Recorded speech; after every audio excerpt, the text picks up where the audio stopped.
سحر کا وقت قریب ہے کراچی کے مقامی وقت کے مطابق علماء کرام ہمارے ساتھ ہیں بغیر کسی زیادہ لمبی تمہید کے موضوع اس نشست کا مختصر نشست کا ہے دعا مولانا کمال مہدوی صاحب ظاہر رمضان مبارک کے مہینے کو دعا کے اعتبار سے بھی لوگ کہتے ہیں بڑی گولڈن اپارچونیٹی ہے جو مانگنا ہے مانگ لو تو اہمیت دعا اور دعا کا طریقہ بچوں مختصر میں ایک ایک کر کے پہلے آپ آغاز کیجیے گا بسم اللہ الرحمن الرحیم کسی بھی نفلی عبادت کا رمضان المبارک سے شاید ویسا تعلق نہ ہو جو دعا کا تعلق ہے رمضان سے اور اس کی دلیل یہ ہے کہ جو رمضان اور روزے کے اعتبار سے معروف ترین آیت ہے یا ایھا الذین آمنوا کتب علیکم الصیام والی آیت کما کتب علی الذین من قبلکم لعلکم تتقون یہ سورہ بقرہ کی آیت نمبر 183 ہے اس کے بعد 184 185 یہ سب ہیں متعلق برمضان شہر رمضان الذی انزل فیہ القرآن ھدی للناس وبینات من الھدی والفرقان اور درمیان میں ابھی روزے کی بات جاری ہے کہ اللہ سبحانہ وتعالیٰ نے فرمایا وَإِذَا سَأَلَكَ عِبَادِي عَنِّي فَإِنِّي قَرِيب دیکھو یاد رکھو کہ اے رسول جب آپ سے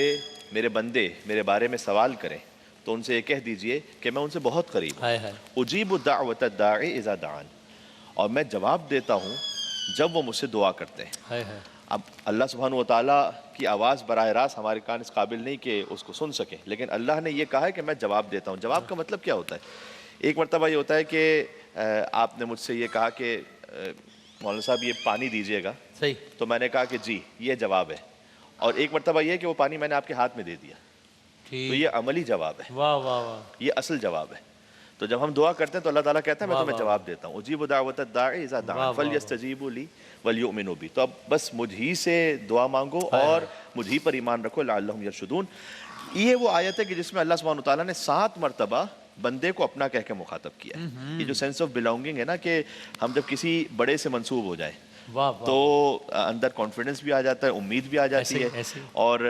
انسان چاہتا ہے کہ میں جب کسی بڑے سے منسوب ہوں تو خود بخود حوصلہ بڑھ جاتا ہے انسان کا تو اللہ سبحانہ وتعالیٰ سے جب نسبت ہو جائے 7 مرتبہ اللہ سبحانہ وتعالیٰ نے کہا وَإِذَا سَأَلَكَ عِبَادِي عَنِّي میں وَإِنِّي قریب میں قریب ہوں اجیب میں جواب دیتا ہوں دعوت الداعی اذا دعان جب یہ مجھ سے دعا کرتے ہیں فلیستجیبوا لی تو بس مجھ سے مانگے ولیؤمنوا بی تو بس مجھ پر ایمان رکھیں یہ بار بار اللہ نے اپنے آپ کو بندے سے اس طرح سے ارشاد فرمایا کہ میرے پاس آؤ میرے پاس آؤ میرے پاس آؤ میرے پاس آؤ اور جہاں دعائیں قرآن کی ہیں 80 کے قریب دعائیں قرآن میں 80 کے قریب جو انبیاء کی دعائیں ہیں صالحین کی دعائیں جو قرآن کریم میں موجود ہیں تو ان دعاؤں کو دیکھیں زیادہ تر دعاؤں میں آغاز ہے ربنا سے ٹھیک ہے اے ہمارے پروردگار ربنا ظلمنا انفسنا وان لم تغفر لنا وترحمنا لنکونن من الخاسرین رب زدنی علما ربنا آتنا فی الدنیا حسنہ وفی الآخرۃ حسنہ وقنا عذاب النار ربنا اغفر لی ولوالدی وللمؤمنین یوم یقوم الحساب تو رب اے ہمارے رب پالنے والے تو جب آغاز کریں دعا سے تو یہ بھی تاکید ہے کہ آپ رب کہہ کر اس کی حمد و ثنا بجا لائیں محمد علیہ محمد السلام پر درود و سلام بھیجیں پھر دعا کریں آخر میں پھر درود شریف بھیجیں اس لیے کہ حدیث میں آیا ہے کہ جب تم پہلے درود بھیجتے ہو اور آخر میں درود بھیجتے ہو تو تمہاری دعا درود کے حصار میں جاری ہوتی ہے اور درود وہ دعا ہے کہ جو کبھی بھی رد نہیں ہوتی تو اللہ سبحانہ وتعالیٰ گویا یہ نہیں کر سکتا کہ جو 2 دعائیں مانگی ہوں تو اس میں سے ایک کو قبول کرے اور ایک کو رد کر دے تو اس درود کی وجہ سے دوسری دعا بھی قبول ہو جاتی ہے کیا ہے جزاک اللہ قبلہ مفتی عامر صاحب بسم اللہ الرحمن الرحیم دعا خاصہ الوہیت میں سے ہے یعنی دعا صرف اللہ سے ہی مانگی جائے کسی اور سے نہ مانگی جائے حدیث شریف میں آتا ہے کہ دعا عبادت کا مغز ہے اور قرآن پاک میں بھی یہ بات آئی ہے ادعونی استجب لکم کہ مجھے پکارو میں تمہیں جواب دوں گا تو اگر کوئی شخص اللہ تعالیٰ سے دعا نہ مانگے تو دعا نہ مانگنا تکبر میں شمار ہوتا ہے کیونکہ اللہ تعالیٰ نے حکم دیا ہے کہ مجھ سے مانگو دعا کرو اور خاص طور پہ فرائض کے بعد عبادت کے بعد دعا کی قبولیت کا موقع ہوتا ہے اس طرح بہت سارے مقامات ہیں جہاں دعا قبول ہوتی ہے بالکل اسی طرح ماہ رمضان میں دعا قبول ہوتی ہے خصوصیت کے ساتھ دعا مانگنا عبادت بھی ہے دعا مانگنا جو ہے وہ گناہوں کی تلافی بھی ہے دعا مانگنا اجر و ثواب کا باعث بھی ہے دعا مانگنا اپنے مسائل پریشانیوں کا حل بھی ہے لہٰذا دعا بندہ جتنی مانگے گا کسی بھی معاملے میں سب سے پہلے ہمارا عقیدے کے مطابق اللہ سے پہلے دعا کرنی چاہیے یہ ایک الگ بات ہے کہ ہم کہتے ہیں کہ اب کچھ نہیں بچا اب دعا کرو کوئی مسئلہ ہوتا ہے نا وہاں پہ اصل مقصد یہ نہیں ہوتا کہ دعا آخر میں مانگی جائے بلکہ وہاں پہ بھی اصل مقصد یہ ہوتا ہے کہ اب کوئی اور راستہ نہیں صرف ایک ہی راستہ ہے یہ بتانا مقصود ہوتا ہے ورنہ اصل میں ہر کام میں پہلے دعا کی جائے اور دعا کے بعد پھر کوشش اور کام کی طرف توجہ دی جائے تو انشاءاللہ کامیابی بنے. سبحان اللہ. قبلہ مولانا عمران بشیر صاحب. دعا کے متعلق یہ عرض کرنا چاہوں گا کہ حدیث پاک میں آتا ہے من فتح لہ منکم باب الدعاء فتح لہ ابواب الرحمہ. تم میں سے جس کے لیے دعا کا دروازہ کھول دیا گیا سمجھ لو کہ رب کی رحمت کے سارے در تمہارے لیے کھول دیے گئے. اور ایک اور حدیث میں آتا ہے دعا مخ العبادہ، تمام عبادتوں کا نچوڑ اگر نکالا جائے تو وہ دعا ہی ہے. الدعاء هو العبادہ. ایک جگہ فرمایا عبادت ہے ہی دعا. تو اس لیے دعا کے اندر 3 صورتیں ہیں. یا تو وہی چیز مل جاتی ہے جس پہ ہم سب سے زیادہ راضی ہوتے ہیں، حالانکہ یہ سب سے کم درجہ ہے. ٹھیک. اور دوسرا وَإِمَّا أَصْرِفْ عَنْهُمْ سُوءَ، کہ اللہ تعالیٰ اس کے بدلے میں اس کے اوپر کوئی آزمائش آ رہی ہوتی ہے اللہ اس کو دور فرما دیتے ہیں. صحیح. اور سب سے بڑا درجہ ہے وَإِمَّا أَنْ أَدَّخِرَ لَهُمْ فِي الْآخِرَةِ، اللہ جل جلالہ اس کے لیے آخرت میں اس کے لیے ذخیرہ اکٹھا فرما دیتے ہیں. آخر میں ایک چھوٹی سی گزارش عرض کرنا چاہوں گا. قرآن پاک کی آیت مبارکہ ادعونی استجب لکم، جی ہاں. جو مانگو گے دوں گا. تو علامہ ابن قیم رحمۃ اللہ علیہ سے کسی نے پوچھا کہ حضرت ہم تو وَإِنَّا نَدْعُو فَلَمْ يُسْتَجَبْ لَنَا، دعائیں مانگتے ہیں ہماری تو قبول نہیں ہو رہی. تو اس میں فرمایا کہ کچھ چیزیں ہیں جس وجہ سے دعائیں قبول نہیں. اس میں سے ایک وجہ یہ بھی تھی کہ وَاشْتَغَلْتُمْ بِعُیُوبِ غَیْرِکُمْ وَتَرَکْتُمْ عُیُوبَ أَنفُسِکُمْ. اگر تم چاہتے ہو کہ ہاتھ بعد میں اٹھاؤ دعائیں پہلے قبول ہو جائیں تو دوسروں کے عیب دیکھنا چھوڑ دو، رب تمہاری ساری دعائیں پوری کرے. سبحان اللہ. قبلہ بعد آخری ایک منٹ. بسم اللہ الرحمن الرحیم صلی اللہ علیہ وآلہ وصحابہ وبارک وسلم. سب سے پہلی بات تو یہ ہے کہ رب تعالیٰ کتنا قریب ہے. نحن اقرب الیہ من حبل الورید. تمہاری شہرت اتنی زیادہ تم سے قریب نہیں جتنا وہ تم سے قریب ہے.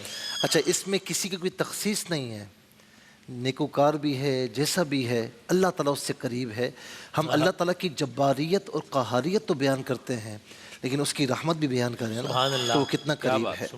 دوسری بات یہ ہے کہ بہت سے لوگ یہ کہتے ہیں کہ یار ہمیں دعا کرنے کی کیا ضرورت ہے، وہ ہمارے دلوں کے حالات کو جانتا ہے، ہمیں دیکھ رہا ہے.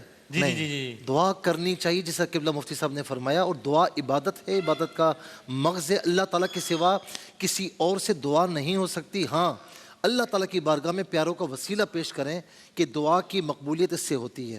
اچھا اب رب تعالیٰ حدیث قدسی میں ارشاد فرماتا ہے کہ من لا یدعونی، جو مجھ سے دعا نہیں کرتا، اغضب علیہ، میں اس پر غضبناک ہوتا ہوں. دنیا والے بار بار سوال کرنے سے تنگ آ جاتے ہیں لیکن میرا رب جتنا اس کی بارگاہ میں سوال کیا جائے وہ راضی ہوتا ہے. اور آخری بات کہوں گا امام جعفر صادق رضی اللہ تعالیٰ عنہ کے حوالے سے سورہ آل عمران کی آیت نمبر 191 سے لے کر 194 تک 5 مرتبہ ربنا ہے. صحیح. ربنا ما خلقت هذا باطلا، ربنا انك من تدخل النار، ربنا اننا سمعنا منادی ینادی، ربنا فاغفر لنا ذنوبنا، ربنا وآتنا ما وعدتنا. امام جعفر صادق فرماتے ہیں کہ جو یہ آیات پڑھے، بار بار ربنا پڑھے، اور آخر میں کیا ہے اگلی آیت میں فاستجاب لهم ربهم، تو تمہارے ان کے رب نے قبول فرما لیا، تو یقینی طور پر انشاءاللہ دعا قبول ہوگی. جزاک اللہ. بہت نوازے، بہت نواز. سارے علماء کرام کا بہت شکریہ. بریک کا وقت ہو گیا، بریک کے بعد اذان فجر انشاءاللہ.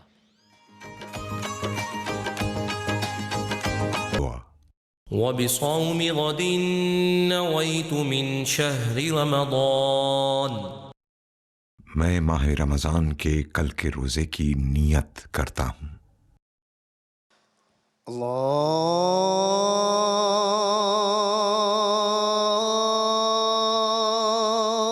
اکبر، اللہ اکبر.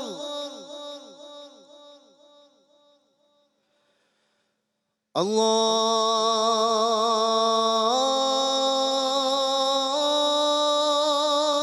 اکبر، اللہ اکبر.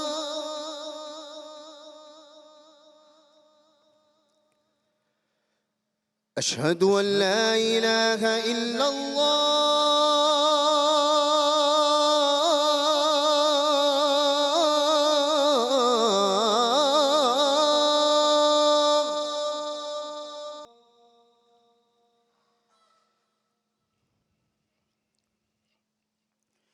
حي على الصلاة.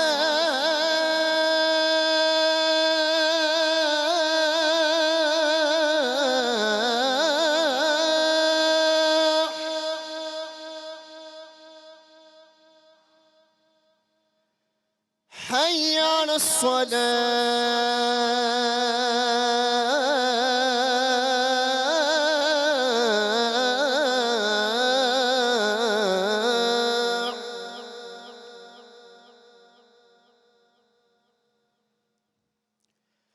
حي على الفلاح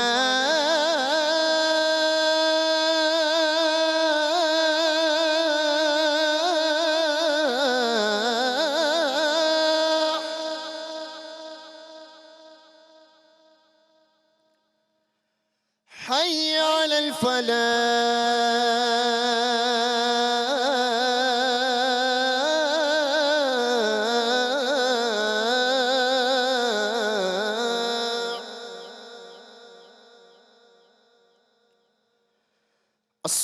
الصلاة خير من النوم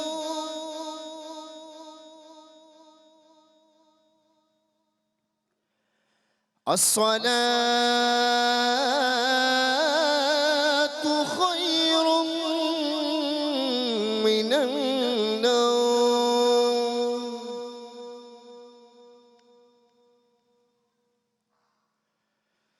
الله أكبر الله أكبر لا إله إلا الله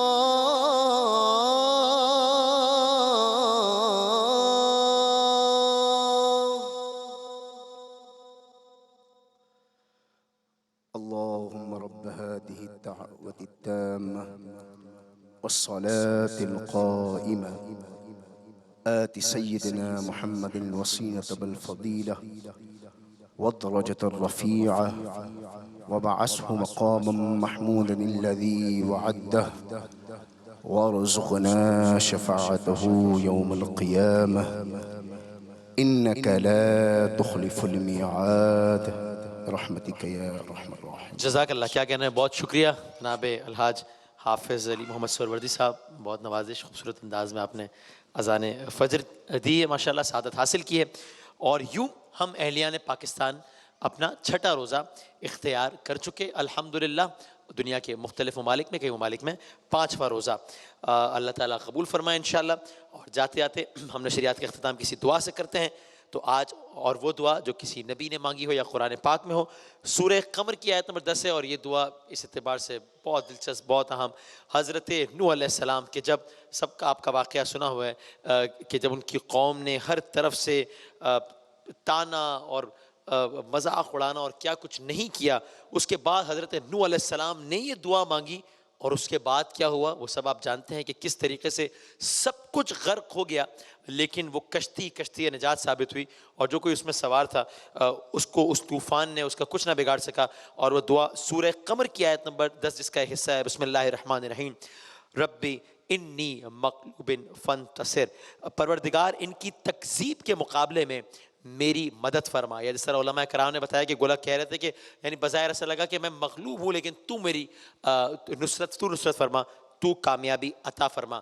اللہ تعالی ہم سب کو اس ماہ کے صدقے میں، ان آیات کے صدقے میں انشاءاللہ ہر محاذ پر کامیابی سے ہمکنار کریں انشاءاللہ. بشرط صحت، سلامتی، زندگی. اب سے کچھ گھنٹوں بعد یعنی 1:45 میں ملتے ہیں شان افطار میں انشاءاللہ. تب تک کے لیے اللہ حافظ و ناصر.